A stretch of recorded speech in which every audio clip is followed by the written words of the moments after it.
teman-teman, di video hari ini saya membuat bros cantik dari bahan mutiara. Tonton videonya sampai habis ya. Jangan lupa subscribe, like, dan komen. Yuk kita siapin bahan-bahannya.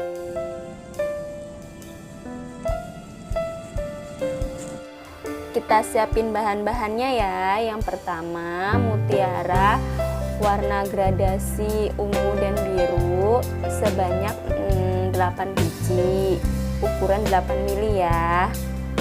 Kemudian cangkang ukuran 12 SS 3 cangkang diamond.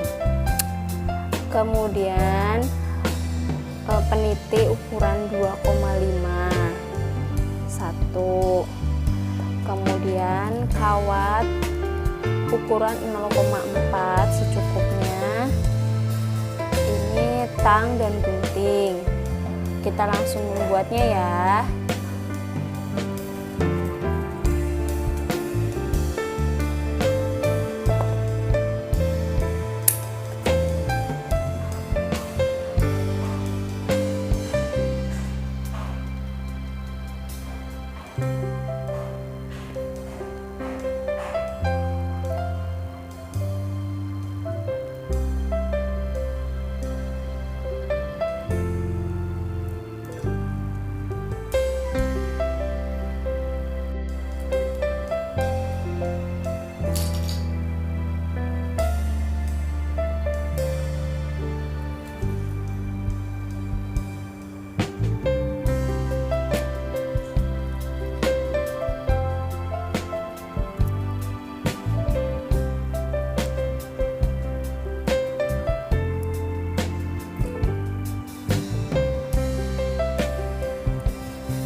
Ini hasilnya. Terima kasih sudah menonton video saya sampai habis. Sampai ketemu di video selanjutnya ya. Dadah.